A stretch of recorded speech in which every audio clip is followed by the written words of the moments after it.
Hello everyone, welcome to exam lovers. मेरा नाम है राहुल साहब और मैं आज आपको डील करूंगा बायोलॉजी के।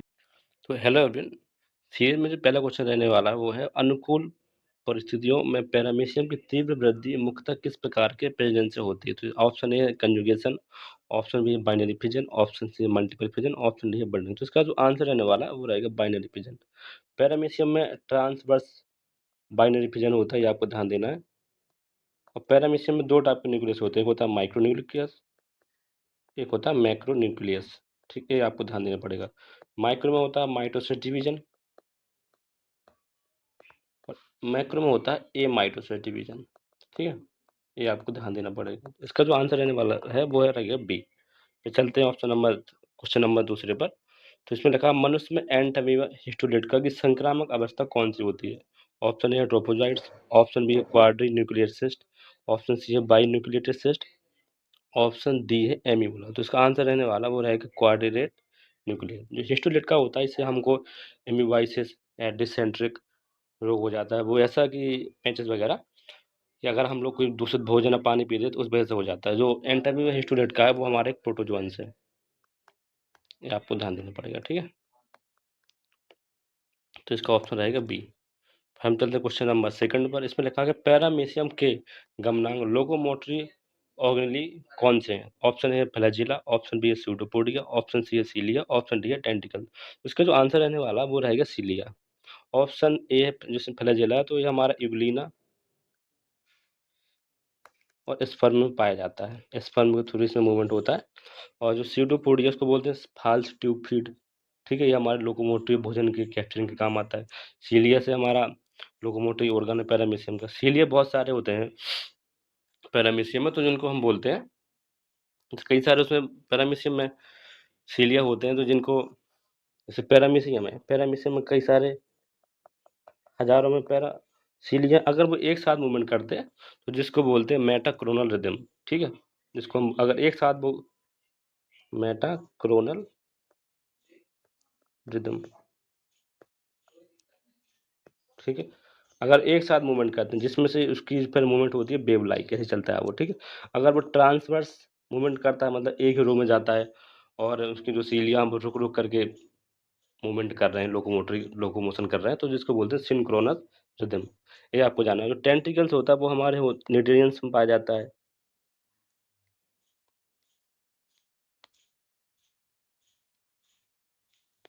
ठीक है, फिर हम चलते हैं क्वेश्चन नंबर फोर्थ पर। फोर्थ का जो आंसर रहने वाला है इसमें लिखा है साइकॉन में कौन सा कैनाल सिस्टम पाया जाता है। तो ऑप्शन है साइकोनॉइड्स, ऑप्शन बी है एस्कोनॉइड्स, ऑप्शन बी है साइकोनॉइड्स, ऑप्शन सी है ल्यूकोनॉइड्स, ऑप्शन डी है रेगोन। तो इसका जो आंसर रहने वाला वो रहेगा साइकॉन। जो एस्कॉन होता है वो हमारे प्राइमेटिव होता है जो ल्यूकोसोलेनिया में पाया जाता है।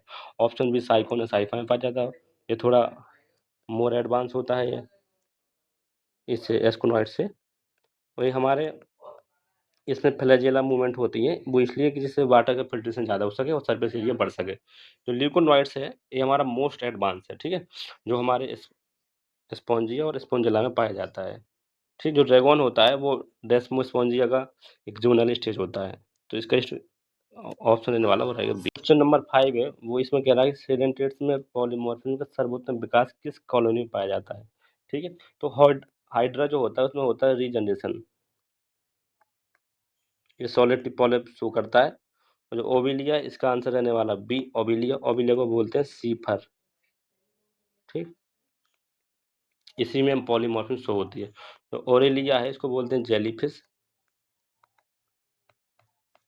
तो यही हमारा मेटाजेनेसिस शो करता है। जो मेटिडियम है इसको बोलते हैं सी anemone.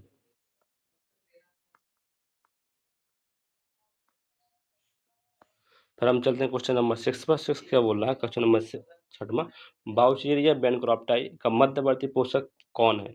Option A house fly, option B है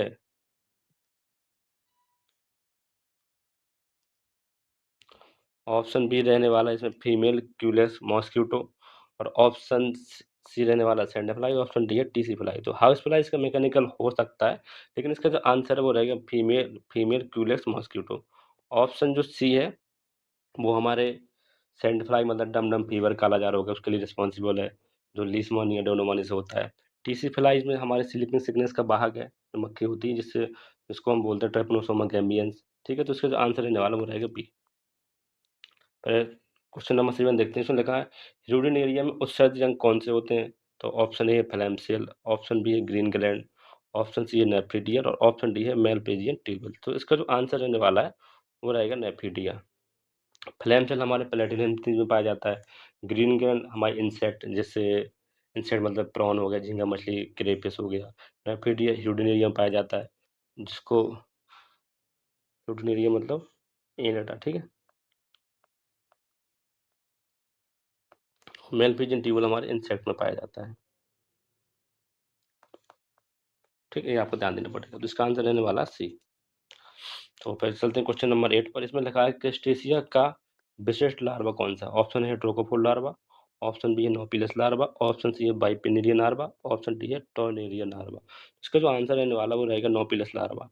ट्रोकोफोर लार्वा हमारे मोलस्का में होता है, मोलस्का हो गया, आर्थ्रोपोडा में होता है। नोपिलस तो मैंने बता दिया क्रस्टेशिया लार्वा है। बाइपिनेरिया इकाउंडरमेटा का लार्वा है। जो टॉर्नेरिया लार्वा होता है वो हमारे हेमिकॉर्डेटा, जिसमें ब्रेनोक्लोसस आता है, उसमें पाया जाता है। ठीक, तो इसका आंसर रहेगा बी। हम चलते हैं क्वेश्चन नंबर 9 के ऊपर। इसमें लिखा पाइला ग्लोबोसा का मुख्य श्वसन अंग क्या है? तो पाइला ग्लोबोसा मोलस्का से बिलोंग करता है। ऐसा अगर आप लिख पाएंगे तो आपके लिए और सही रहेगा। तो मोलस्का में होता है टिनिडियम। ठीक है, बुकलंग्स हमारे आर्थ्रोपोडा में होता है। आर्थ्रोपोडा के एरिक्नेटा क्लास है, उसमें पाए जाते हैं। ठीक, इसमें आता है स्पाइडर और स्कॉर्पियन। ठीक है, ये आपको ध्यान देना। फिर बता दिया टिनिडियम पाइला ग्लोबोसा मोलस्का में होता है। ट्रैकिया जो होता है, ट्रैकिया और स्किन, स्किन में तो काफ़ी लोअर इन्वर्ट्स भी आ जाते हैं, लेकिन इसका एग्जाम्पल आप देख लें तो अर्थवर्म और एम्फीबिया हो जाता है। ठीक, और ट्रैकिया भी हमारे इंसेक्ट से होता है, ये आपको ध्यान देना पड़ेगा।